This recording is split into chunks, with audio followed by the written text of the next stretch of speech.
Civil engineering is a major to consider if you want to design bridges, dams, roads, tunnels, buildings, railroads, pipelines, and even some civil engineers will work on aircraft or spacecraft structures and more. But depending on what projects you want to work on and what aspect of those projects you want to work on, you will go into certain subfields which can lead to very different career paths. The main subfields I will talk about that you can dive into in college are structural engineering, geotechnical, water resources, and transportation. All civil engineers will take mostly the same classes their first few years and learn the very basics of all of these subdisciplines. Then maybe their third, but especially their last year, they will take a lot of electives in the field or maybe fields they want to focus on. So first, structural engineering is about calculating and understanding the forces, strength, stability, and so on within a structure. It could be a bridge, a skyscraper, a landmark, or even a spacecraft or aircraft. Remember, these structures are very heavy and need to support their own weight so that they don't collapse.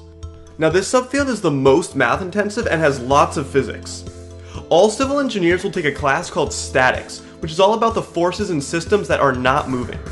In basic physics, you may have done a statics problem, like where does this support have to be for the system to be totally balanced and therefore not moving. You summed all the forces which equaled 0 and all the torques which equaled 0. And that's the basics of statics. So if you're looking at the forces within a bridge or truss, well, the same principles apply, but now there's just more to it. The weight is straight down as shown in blue, all the beams exert forces on one another, but the sum of them is equal to 0, and the torque sum to 0 as well because the bridge is not moving. And it's of course even more complicated than this, but if you enjoyed that kind of basic physics you see above, then you'll likely enjoy the statics and physics you see in structural engineering. So that's just a very simplified explanation, but now let's dive into some of the classes they would take. One class that would be important for structural students is a reinforced concrete class. In concrete structures, they reinforce it by putting steel beams in the concrete. We can't see those beams, but here, before construction is done, you can see them sticking out. Or you can see a lot of them on these unfinished columns. So why do they do this? Why isn't concrete good enough? Well, concrete alone, once hardened, has low tensile strength, as in it does not handle being pulled very well. However, it's okay with being compressed. But to counteract that low tensile strength, they add steel beams and pour wet concrete, which hardens around them, and then those steel beams have high tensile strength to counteract those types of forces on the structure. So in a lab for this class, you might build the rebar, or the steel reinforcing rods, pour the wet concrete onto them, then once it dries, use a machine that holds the beam on both sides, then apply forces in the middle and keep increasing the force until the beam breaks or cracks and starts falling apart. That force being applied is sent to a computer that tells us the loading on the beam so we can collect the data and get the properties that we need. You could take structural dynamics as an elective class. Dynamics is about moving systems, unlike statics. So this is one of the few classes where motion is included. So whether it's wind or an earthquake that shakes a building, you need to know how that motion will impact the structure itself and all the forces within it. I've shown this animation before, but mostly for mechanical engineers as it's a vibrating system that they could analyze, but civil engineers could get into this as well. They have to make sure their designs can stand up against any type of movement the structure may be subject to. You could take an elective class on seismic analysis, which is specifically about calculating the responses of a structure to an earthquake. Or one on bridge engineering, which would be a class on highway bridges, materials used, distribution of loads, and how forces are spread throughout the structure, and so on. Mechanics of materials, like how twisting and bending a beam or column causes it to become internally stressed. Timber structure design, which is about analyzing properties and forces within wooden structures, and much more. See how even if you choose structural engineering, you could still take many different classes from the other structure students? It's a very broad major, but hopefully you really get the idea by now. Lots of physics in this discipline, but mostly statics or forces and structures without movement. In the real world, these engineers often work on the computer and use software for their designs, where that software does that advanced math to determine the forces throughout the structure, like you see here with an office block and its components. You may still have to do hand calculations, but most of the rigorous analysis you learned in school will be left to the software. Now let's move on to geotechnical engineering, and you'll already see how different these disciplines are. Geotechnical engineers are concerned with the behavior of earth materials like rock and soil, but the main focus is soil. This may seem odd, but you'll see how important this is. The structural engineer can do everything right to make sure the building will stand up, but if the geotechnical engineer messes up and you put a structure on soil that can't withstand it or is uneven, the building could fall, sink into the ground, or even lean to one side, probably the most famous being the Leaning Tower of Pisa, which was a result of soil issues. Then they also have to consider the foundation of the structures that are being designed, like should they have a shallow foundation or a deep foundation. You may not realize it, but our houses and all the buildings you see have foundations that go underneath the earth to keep the structure as stable as possible by transferring the weight from the structure to the earth. But geotechnical engineers rely heavily on testing. So a lab you might see in college is to go out as a class and collect soil samples around your university and bring them to lab. You would have to classify it, like is it sand, gravel, clay, etc. There are many soil types, and you may have to look at the grain size or how it reacts to water. You determine its water content by analyzing the sample, which will be comprised of a solid soil, water, and air of different masses and volumes. But most importantly, you'll measure how the soil will react to mechanical loading or to different forces acting on it. So you might perform a triaxial test, for example.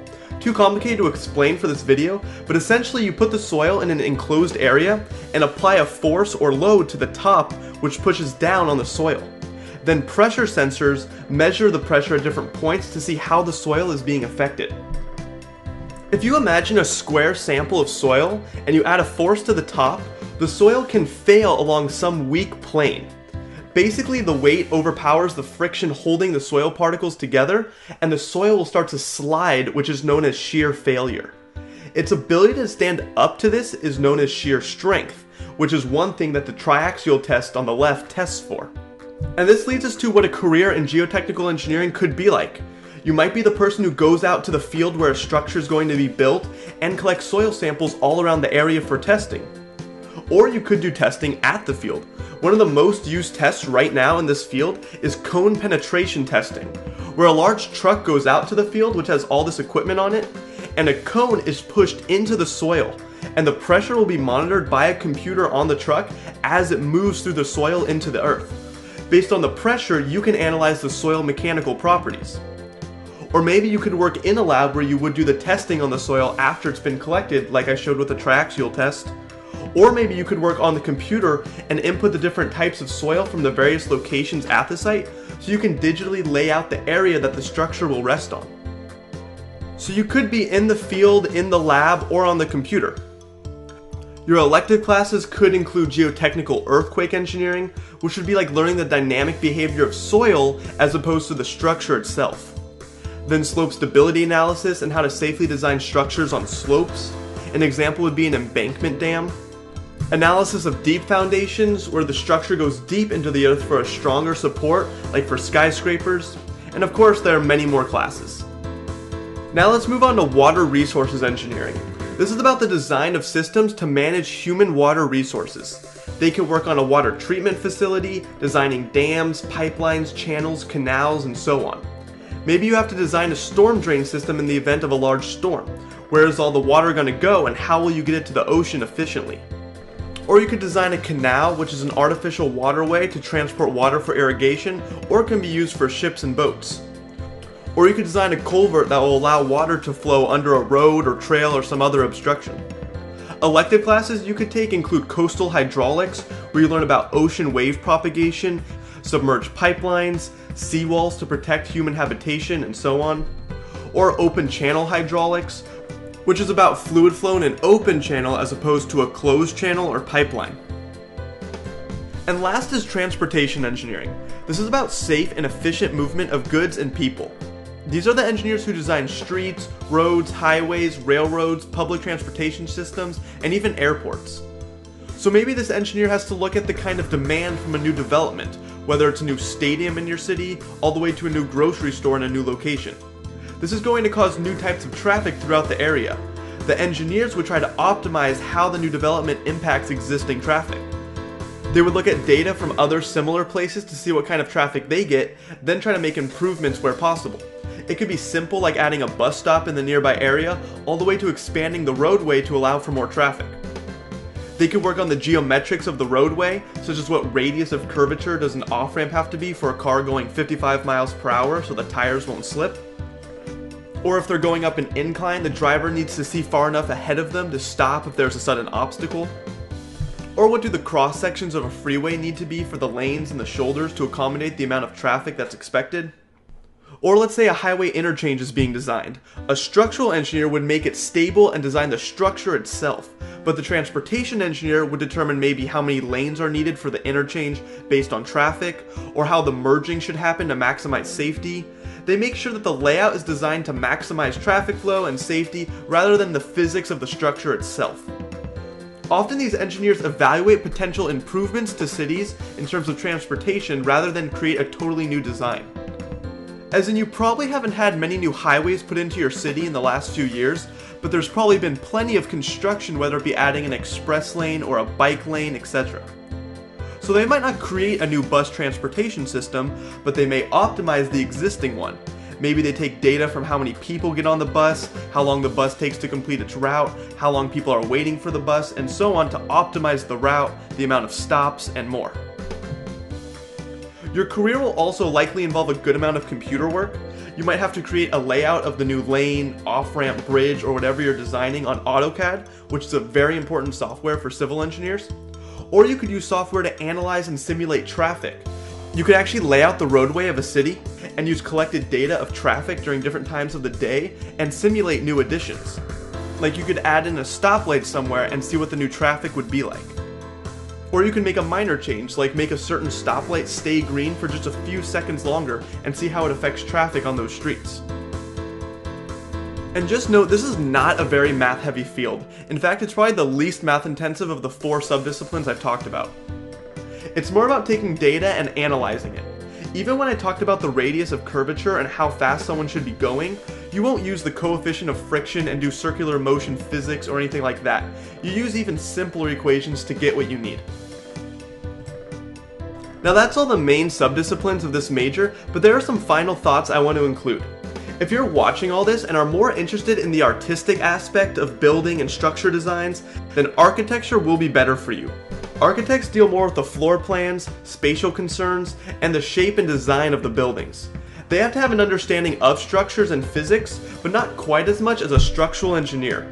They would hand off their design to the structural engineer, who would really make sure the entire structure could support itself, and they would deal with more of the technical work. Then, if you want to be the one who puts on the hard hat and does all the hands-on work with the machines and physically builds the structures, then construction will be better for you. But then there's also construction management, which you can still get a job in as a civil engineer. Construction companies will hire civil engineers because of their technical background. Construction is the hands-on part, but construction management is more about guiding the construction, putting together schedules, budgeting, and figuring out how all the pieces will come together. And according to the Bureau of Labor Statistics, the average salary and the number of jobs in the United States for these 3 majors are all pretty good. Of course, these are just averages as of now, but hopefully this gives you a good idea of what you can expect. So if you guys like this video, don't forget to like and subscribe, and I'll see you all next time.